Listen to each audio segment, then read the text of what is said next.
పిల్లలు బాగా చదువుతున్నారు అంటే మార్కులు రావడం లేదంటే ర్యాంకులు రావడం కాదు. మనం చదువుకున్న చదువు ఏదైతే ఉందో అది రియల్ లైఫ్‌లో అప్లై చేసినప్పుడు మాత్రమే ఆ చదువుకి ఒక అర్థం ఉంటుంది. ఆ చదువుకున్న దాన్ని భవిష్యత్తులో ఏదో ఒక రకంగా సమాజం కోసం, సమాజ హితం కోసం గానీ, ఫ్యామిలీ ఉపయోగం కోసం గానీ దాన్ని ఉపయోగించేటటువంటి అవకాశం ఉంటుంది.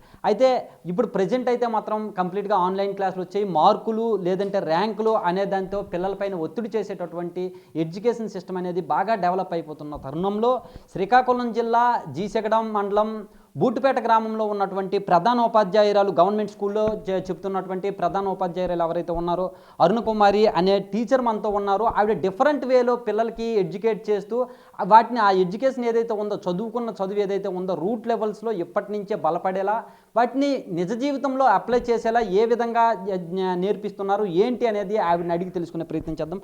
మేడం నమస్తే, చెప్పండి అసలు మీ గురించి సోషల్ మీడియాలో కావచ్చు చాలా దగ్గర మీ గురించి విన్నాం.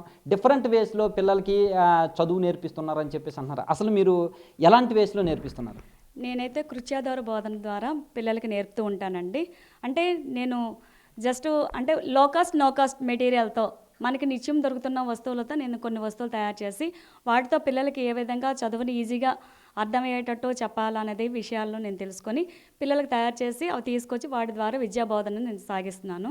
అయితే నా స్కూల్లో పిల్లలు నేను రీసెంట్లీ ఈ స్కూల్కి వచ్చానండి.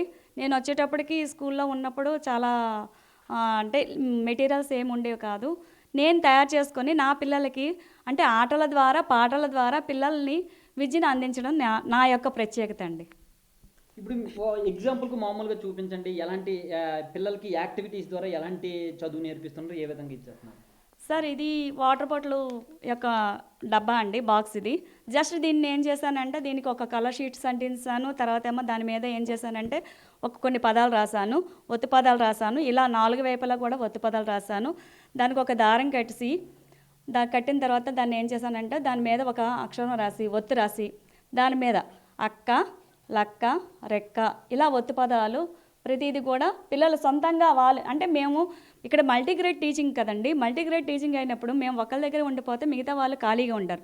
అలా ఉండకుండా వాళ్ళకి ఏం చేస్తే ఇది ఇచ్చేస్తే వాళ్ళు సొంతంగా ఇది ఏం చేస్తారంటే ఇలా పెట్టేసి అక్క, లక్క ఇలా ఇలా రోజు కూడా నేర్చుకోవడం వల్ల వాళ్ళు సొంతంగానే వాళ్ళే టీచర్స్గా చిన్న చిట్టి ఉపాధ్యాయులుగా మారిపోయి పిల్లలకు వాళ్ళు నేర్చుకుంటూ ఇతరులకు కూడా నేర్పే అవకాశం ఉంటుందండి. నేనైతే ఇది యూజ్ చేస్తున్నాను. నెక్స్ట్ ఇదిగోండి, ఇది కూడాను ఒక అట్ట తీసుకున్నాను. దానికి 3 రౌండ్స్ పెట్టాను. దాని మీద నెంబర్స్ ఏమో ఒక దాని మీద ఏమో 100s రాశాను, ఇంకో దాని మీద 10s రాశాను, ఇంకో దాని మీద 1s రాశాను. దాంతో రాసిన తర్వాత పిల్లలు 999 నెంబర్స్ వరకు కూడా 0 నుంచి 999 నెంబర్స్ వరకు ఈజీగా ఐడెంటిఫై చేయడానికి అవకాశం ఉంటుందండి. ఇది ఈజీగా ఇప్పుడు పిల్లలకు సపోజు 343 అన్నాను అనుకోండి, 343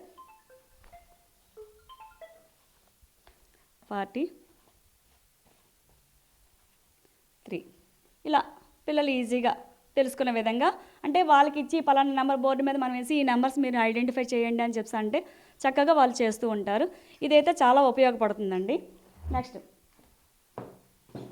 ఇది కూడా దీని మీద మనము నెంబర్స్ ఇచ్చాము, చిన్నదే పెద్దది, ఏది చిన్నది ఏది పెద్దది అని చెప్పి పిల్లలకి equal to next greater than less than అని మనం చెప్పేసి పిల్లలకి 2 నెంబర్స్ ఇస్తాము. నెంబర్స్ ఇచ్చి ఐడెంటిఫై చేసి అది లెస్ దెనా గ్రేటర్ దెనా ఈక్వాలిటీయా అని చెప్పించడం జరుగుతూ ఉంటుందండి. ఇది కూడా ఉపయోగపడుతుంది. నెక్స్ట్ 1వ క్లాసులకి 2వ క్లాసులకు బాగా ఉపయోగపడేది ఏంటంటే 0 నుంచి 99 నెంబర్స్ వరకు ఈజీగా ఒక షీట్ తీసుకొని దాని మీద నెంబర్స్ రాసి దాని మీద 0 నుంచి 9 వరకు ఇచ్చిన తర్వాత ఏం చేసామంటే 1 2 1 1 11 1 2 12 ఇలా 99 నెంబర్స్ వరకు కూడా పిల్లలు ఈజీగా ఐడెంటిఫై చేయడానికి అవకాశం ఉంటుందండి. ఇలా మీరు ఇప్పుడు ఏదైతే ఉందో చాలా డిఫరెంట్గా పిల్లలకి ఎడ్యుకేట్ చేస్తున్నారు. అయితే ఈ సేవలన్నింటినీ ప్రభుత్వం దృష్టికి ఏమైనా వెళ్ళింది సార్. నేను చేసిన కార్యక్రమాల వలన రీసెంట్లీ ఈ సంవత్సరంకి నన్ను ఏం చేశారంటే స్టేట్ అవార్డు కూడా ఇచ్చి ఉన్నారండి. స్టేట్ అవార్డు ఇచ్చి మాకు ఇప్పుడు సింగపూర్ కూడా మమ్మల్ని తీసుకుని వెళ్తున్నారు. ప్రస్తుతం పోస్ట్ పోన్ అయింది, నెక్స్ట్ మంత్ తీసుకెళ్తున్నారు మమ్మల్ని. అందుకు ప్రభుత్వానికి ప్రత్యేక ధన్యవాదాలు. అంటే మమ్మల్ని ఇలాగా మేము చేయడం వలన పిల్లలందరూ కూడా నేర్చుకొని అంటే నేను చేయడం వల్ల నేను 800 మందికి గత సంవత్సరం ట్రైనింగ్ ఇచ్చి ఉన్నాను. నేను గత సంవత్సరం 800 మందికి ట్రైనింగ్ ఇచ్చి ఉన్నాను. ఆ ట్రైనింగ్ ఇవ్వడం వల్ల నేను చేస్తున్న కార్యక్రమాలు ఇప్పుడు మన జిల్లాలో అందరూ కూడా టీచర్స్ అందరూ కూడా నన్ను ఫాలో అవుతున్నారండి. ఇలాగా చేయడం నాకు ఎంతో ఆనందంగా కూడా ఉంది. ఇప్పుడు మీరు చేసిన యాక్టివిటీస్ ఏవైతే ఉన్నాయో అవన్నీ మిగతా స్కూల్ వరకు ఎలా వెళ్ళాయి మేడం? నేను ట్రైనింగు గత సంవత్సరం FLN ట్రైనింగ్ 9 స్పెల్లో ఇచ్చామండి. స్టేట్ ఓవర్గా 9 స్పెల్లో ఇచ్చాము. 36,000 ఇచ్చాము. 36,000 పిల్లలకి టీచర్స్కి ఇచ్చినప్పుడు అందులో మా జిల్లాలో 864 మెంబర్స్కి నేను ఇచ్చి ఉన్నాను. నేను ఇవ్వడం వలన ప్రతి స్పెల్లోన మాకు పక్క జిల్లా నుంచి కూడా మాకు వచ్చారండి. వాళ్ళు కూడా ఇప్పుడు నేర్చుకొని వాళ్ళ స్కూల్లో నేను చేస్తున్న కార్యక్రమం ఆట పాట మాట అంటే ప్రతిరోజు పిల్లవాడికి ఒక ఆట చెప్పాలి, మాట చెప్పాలి, నెక్స్ట్ ఒక పాట ఏదో ఒక విధంగా. అంటే నేను అక్షరాలన్నిటికీ పాటలు రాశానండి. అంతేకాదు గుణింతాలకు కూడా పాటలు రాశాను. ఇప్పుడు నేను మీతో ఇదివరకు నేను చెప్పిన పాటలు ఆటలు అన్నీ కూడా నా సొంతంగా నేను తయారు చేసుకొని పిల్లలకి అందించడం వల్ల పిల్లల ఆటలు పాటల ద్వారా నేర్చుకుంటున్నారు. ఇక్కడ చూసుకుంటే ఇప్పుడు స్కూల్లో ఇక్కడ పిల్లలు ఎవరైతే ఉన్నారో వాళ్ళ వరకే పరిమితం కాకుండా ఇంకా గవర్నమెంట్ మిమ్మల్ని ఎలాంటి సేవలను ఉపయోగించుకునేటటువంటి అవకాశం ఉంది? లేకపోతే ఏమన్నా సరే ఇప్పుడు ఇవన్నీ కూడా ప్రతి స్కూల్లో కూడా ఉపయోగపడేలాగా ఏమైనా సరే బుక్స్ కానీ ఏమైనా సరే అలాంటివి ఏమైనా రాసేటటువంటి ప్రయత్నం చేశారు? నేను ఇప్పుడు తెలుగు టెక్స్ట్ బుక్ రైటింగ్లో ఉన్నాను సార్. కరికులం రీవ్యాంప్ ఇప్పుడు జరుగుతుంది. అందులో Telugu text book 2nd class text book అనేది నేను రాస్తున్నాను. అందులో నాకు అవకాశం వచ్చింది. అంతేకాకుండా మేము చేస్తున్న యాక్టివిటీస్ నాకు ఈ అవార్డు ఎందుకు వచ్చింది అని చెప్పి ఒక డాక్యుమెంట్ రాయమన్నారు. ఆ డాక్యుమెంట్ రాసి నేను మన ప్రభుత్వానికి కూడా సమర్పించడం జరిగింది. దాన్ని ఒక బుక్గా కూడా రూపొందిస్తున్నారు సార్. ఇప్పుడు మామూలుగా ఇలా చూసుకున్నట్టయితే ఈ డిఫరెంట్ వేలో పిల్లలకి ఎడ్యుకేట్ చేయడం వలన ఎలాంటి ప్రయోజనాలు భవిష్యత్తులో లేదంటే దీర్ఘకాలంగా ఎలాంటి ప్రయోజనాలు లభిస్తాయి మేడం? పిల్లలు దీర్ఘకాలంగా అంటే ఇప్పుడు చూడండి మనం ఇక్కడ చూసిన తర్వాత వాళ్ళు చూసి పలానా ఇంకెక్కడైనా సరే ఆ పదంగా అది కనిపిస్తుంది. టీచర్ ఇలా పాట చెప్పారు కదా, మనకి ఈ పాట ద్వారా మనకు వచ్చింది కదా అని చెప్పి వాళ్ళు అనుకుంటారండి. నిత్య జీవితంలో కూడా వాళ్ళు అవలంబించుకుంటారు. పిల్లలు అవలంబించుకొని వాళ్ళు ఎక్కడికి వెళ్ళినా సరే ఇది మనం ఆటతో పాటతో ఇప్పుడు సినిమా పాటలే ఉన్నాయి.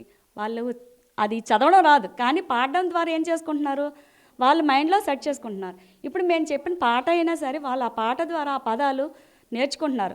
అంటే మాకు టెక్స్ట్ బుక్లు ఏంటి, కీలక వాక్యం నుంచి పదాల నుంచి అక్షరాలు, నిపుణ భారత్ లక్ష్యాల ప్రకారం మేము చెప్తున్నాం. అంటే కథల నుండి వాక్యాల నుండి పదాల నుండి అక్షరాలు ఏర్చి కూర్చి నేర్చేద్దాం. కథల నుండి వాక్యాల నుండి పదాల నుండి అక్షరాలు ఏర్చి కూర్చి నేర్చేద్దాం. తరలి రండి కదం తొక్కి బడికే పోదాం మనము, ఆడుతూ పాడుతూ అక్షరాలని నేర్చేద్దాం మనమందరం. నిపుణ్ భారత్, నిపుణ్ ఆంధ్ర. అంటే మన ఆంధ్రాని నిపుణ్ భారతదేశంలో ఒక మంచి లక్ష్యాన్ని తీసుకెళ్లే విధంగా మనం తీర్చిదిద్దడానికి నేను నా స్కూల్తో పాటు మిగతా స్కూల్కి కూడా ఒక రోల్ మోడల్గా నేను తయారు చేసుకుంటున్నాను సార్. అంటే మీరు ఇలా డిఫరెంట్ వేలో ఎడ్యుకేట్ చేయడం అనేది ఎప్పటి నుంచి, అంటే కెరీర్ స్టార్టింగ్ నుంచి ఇలానే ఉందా లేదంటే మధ్యలో ఏమైనా సరే ఏదన్నా చూసి ప్రభావితం అవ్వడం కానీ లేకపోతే ఎవరినైనా చూసి నేర్చుకోవడం కానీ జరిగిందా మేడం? నేను అంటే నాకు హెల్త్ ప్రాబ్లం వల్ల నేనేం చేశానంటే కొన్నాళ్ళు డిప్రెషన్లో ఉన్నాను. ఆ డిప్రెషన్లో ఉన్నప్పుడు క్షణం తీరిక లేకుండా నేనేం చేసేదానంటే వర్క్ చేసుకునేదాన్ని. ఆ వర్క్ చేయడం అవ్వడం వల్ల నాకు డిఫరెంట్ దేనికో మనం ఎందుకు పెట్టాలి, మనకి చదువు చెప్తే మనకు తిండి పెడుతున్నారు పిల్లలు, ఆ తిండి పెట్టే పిల్లలకి నేను ఏదైనా చేయాలి అని చెప్పి డిఫరెంట్ వేలో రకరకాల ఐటమ్స్ తయారు చేస్తూ విద్యను పిల్లలకి అందించడం కనుక నేను ముందుకు వచ్చాను సార్. ఓవరాల్గా ఇప్పుడు చెప్పండి, అంటే మిగతా స్కూల్ కావచ్చు లేదంటే అందరూ ఈవెన్ ప్రైవేట్ స్కూల్లోనైనా సరే కావచ్చు, ఎందుకంటే ర్యాంకులు మార్కులు అంటూ ఎక్కువగా ప్రైవేట్ ఎడ్యుకేషన్లో ఇటువంటివన్నీ ఉన్నాయి. వాళ్ళందరికీ కూడా భవిష్యత్తులో ఉపయోగపడేలా చేయాలి అని అంటే ఎలాంటి మార్పులు, విద్యా వ్యవస్థలో ఎలాంటి మార్పులు వస్తే మంచిది అని చెప్పేసి మీరు చెప్తారు? విద్యా వ్యవస్థలో ఎలాంటి ప్రస్తుతం ఉన్న మార్పులు అయితే చాలా వరకు వచ్చింది సార్. FLN అని చెప్పి పెట్టారు. ఆ FLN అనేది ఎక్కడ మన రాష్ట్రంలోనే మొత్తం మన ఇండియాలోనే ఫస్ట్ ఇంప్లిమెంట్ చేస్తున్న రాష్ట్రం ఏదంటే మన రాష్ట్రమే. ఆ రాష్ట్రంలోన మంది ఇప్పుడు గ్యారంటీ FLN అని చెప్పి, అంటే ఇప్పుడు జస్ట్ మొన్న రీసెంట్లీ కూడా పిల్లలకి ఎగ్జామ్ పెట్టారు. అంటే పిల్లవాడి ఈ క్షణంలో ఏ విధంగా ఎగ్జామ్ పెడితే ఏ విధంగా వాడి స్థాయి ఏ విధంగా ఉంది, తర్వాత మళ్ళీ 5 months తర్వాత మళ్ళీ ఎగ్జామ్ పెడితే పిల్లవాడి యొక్క స్థాయి ఏ విధంగా ఉంది అని తెలుసుకునే విధంగా గ్యారంటీ FLN అని చెప్పి పెట్టారండి.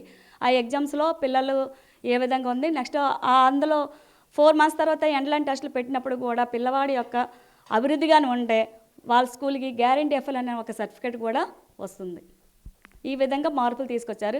అయితే మమ్మల్ని సింగపూర్ తీసుకువెళ్తున్నారు కదండి సార్, మేము సింగపూర్లో అక్కడ యొక్క విద్యా విధానం ఏ విధంగా ఉంది, ఆ విద్యను ఇక్కడ తీసుకొచ్చింది. మన విద్యా వ్యవస్థలు, మన రాష్ట్ర విద్యా వ్యవస్థలో కూడా ఎటువంటి ఏమైనా మార్పులు తీసుకొస్తే బాగుంటుందా, అక్కడవి మనం ఏమైనా సరే మార్పు చేస్తే బాగుంటుందా లేదని చెప్పి మమ్మల్ని అక్కడికి 78 మందిని సెలెక్ట్ చేశారు. ఆ 78 మంది కూడా మేము వెళ్ళి అక్కడ డాక్యుమెంటరీ తీసుకొని మళ్ళీ మేము ఒక మళ్ళీ అక్కడ విద్యా వ్యవస్థ ఏ విధంగా ఉంది, ఆ విద్యా వ్యవస్థను మన దేశంలో మనం ఏ విధంగా ఇంప్లిమెంట్ చేయాలని చెప్పి మాకు ఒక సువర్ణ అవకాశాన్ని ఇచ్చింది సార్. అది చూస్తున్నారు కదా మేడం ఎవరైతే ఉన్నారో అరుణ మేడం, ఖచ్చితంగా ఎడ్యుకేషన్లో ఇలాంటి యాక్టివిటీస్ ద్వారా పిల్లలకి చదువు నేర్పిస్తే బాగుంటుంది అని చెప్పేసి చెప్తున్నారు. అయితే రీసెంట్గానే ఆమె ఇక్కడ ఈ గ్రామానికి ఈ స్కూల్కి వచ్చినటువంటి పరిస్థితి, అంతకుముందు పరిస్థితులు ఎలా ఉన్నాయి, ఆ తరువాత మేడం వచ్చిన తర్వాత పరిస్థితి ఎలా మారింది ఏంటనేది ఇప్పుడు సార్ కూడా ఉన్నారు, ఆయనతో కూడా మాట్లాడేటటువంటి ప్రయత్నం చేద్దాం. సార్ చెప్పండి, అసలు మేడం వచ్చిన తర్వాత చాలా ఇక్కడ యాక్టివిటీస్ చాలా జరిగాయని చెప్పేసి కూడా మేడం చెప్తున్నారు. ఆ మేడం వచ్చిన తర్వాత వచ్చినటువంటి మార్పులు ఏంటి? అంటే మా ఇద్దరం కూడా ఒకేసారి రావడం జరిగింది. మొన్న జూన్ నెలలో ట్రాన్స్ఫర్ అయ్యి వచ్చాము. మేడం గారు లెసన్లు ఆట పాట మాట చక్కగా టీఎల్ఎం ఎక్కువగా చేస్తారు. తొందరగా చాలా అందరి టీచర్స్ కన్నా చాలా వేగంగా చేస్తారు. ఏ లెసన్ చెప్పినా సరే యాక్టివిటీ బేస్డ్ విధానంలోనే చెప్తారు ఎక్కువగా. అందుకే దానివల్ల పిల్లలు చాలా చక్కగా ఎంజాయ్ చేస్తున్నారు. పిల్లలు కూడా నేర్చుకోవడం కూడా హ్యాపీగా ఫీల్ అవుతున్నారు. స్కూల్ నుండి రావడం వెళ్ళేటప్పుడు కూడా చక్కగా పాటలు పాడుకుంటూ హ్యాపీగా వెళ్తున్నారు. మేడం గారు ఎక్కువగా టీఎల్ఎం అంటే లైవ్ ఎగ్జాంపుల్స్ ఎక్కువగా ఇంటి దగ్గర కూడా బాగా కష్టపడుతున్నాను నాకు తెలిసి. ఎందుకంటే టీఎల్ఎం రోజు కూడా ఇప్పుడు కూడా ఒక బ్యాగ్తో పట్టుకొని వస్తారు. ఆ టీఎల్ఎంతో చక్కగా వివరిస్తున్నారండి. పిల్లలు కూడా చాలా ఆనందిస్తున్నారు. అంతేకాకుండా ఇక్కడ 10 మంది టీచర్లకు ఉపయోగపడాలని యూట్యూబ్లో కూడా అందరికీ పెడుతున్నారు. దానివల్ల కూడా మా పాఠశాలకి కాకుండా మిగతా టీచర్స్ కూడా ఆవిడ ఆదర్శప్రాయంగా ఉన్నారండి. సార్ మీకేమనిపిస్తుంది సార్? అంటే ఇంతకు ముందు మీరు చాలా స్కూల్లో చెప్పుంటారు, అక్కడ పనిచేసిన దానికి ఇక్కడికి ఒకసారి డిఫరెంట్ ఎడ్యుకేషన్ సిస్టమ్, అంటే ఈ యాక్టివిటీస్ ద్వారా పిల్లలకి చదువు నేర్పించడం ఇవన్నీ చూసిన తర్వాత మీకేమనిపిస్తుంది? అంటే మేము సర్వీస్ కొత్త కాదులండి. మేము చేస్తామంటే మేడం అంత దీనిగా ఎక్కువగా టీఎల్ఎం అనేది ఎక్కువగా మేమైతే చేయలేదు. ఉన్న వీటిని వాడుకోవడం, చక్కగా టీఎల్ఎం బయట ఎక్కడో తీసి సేకరించడం. కానీ మేడం గారు ఏంటంటే సొంతంగా తయారు చేయడం, ఎక్కువగా పాటల రూపంలో నేర్పుతున్నారు. అయితే మేము కూడా అంటే ఎక్కువగా చేయలేదు, కానీ మేము వాడేవాళ్ళం అంతకుముందు కూడా. కానీ మేడం గారు ఏంటంటే డిఫరెంట్గా ఆలోచించడం, ఎక్కువ కాన్సన్ట్రేషన్ దాని మీద ఎక్కువగా టీఎల్ఎం ఎక్కువగా యాక్టివిటీస్ రూపంలోనే ప్రతి చెప్పడానికి ట్రై చేస్తున్నారు. అది ఏదేమైనప్పటికీ కూడా యాక్టివిటీస్ ద్వారా పిల్లలకి చదువులు నేర్పించడం వలన వాళ్ళు భవిష్యత్తులో కూడా మంచిగా ఎదిగేటటువంటి అవకాశం ఉంటుంది. అంటే ఇప్పుడు చెప్పిన చదువు అనేది మామూలుగా అక్కడ వచ్చింది, చదివాము, ఇంటికి వెళ్ళాము, ఆ తర్వాత హోంవర్క్ చేసాము, ఆ తర్వాత ఎగ్జామ్స్లో రాసాము, మార్కులు వచ్చాయి, ర్యాంకులు వచ్చాయి అనేటట్టు కాకుండా నేర్చుకున్న ప్రతి అక్షరం కూడా రియల్ లైఫ్లో ఎలా ఉపయోగపడుతుంది, వాటన్నింటినీ ఎలా అన్వయించుకోవాలి అనేది ఈ యాక్టివిటీస్ ద్వారా ఉపయోగపడతాయని చెప్పేసి కూడా ఇక్కడ మనతో సార్ కూడా చెప్తున్నటువంటి పరిస్థితి. ఇలాంటి మార్పులు అనేవి ప్రతి ఒక్క స్కూల్లో కూడా జరిగాయి అని అంటే మాత్రం పిల్లలు చాలా సృజనాత్మకంగా తయారవుతారని చెప్పేసి కూడా చెప్తున్నారు. కెమెరామెన్ నాగరాజుతో షణ్ముఖ్, బిగ్ టీవీ, శ్రీకాకుళం నుంచి. For more videos like this, subscribe Big TV channel.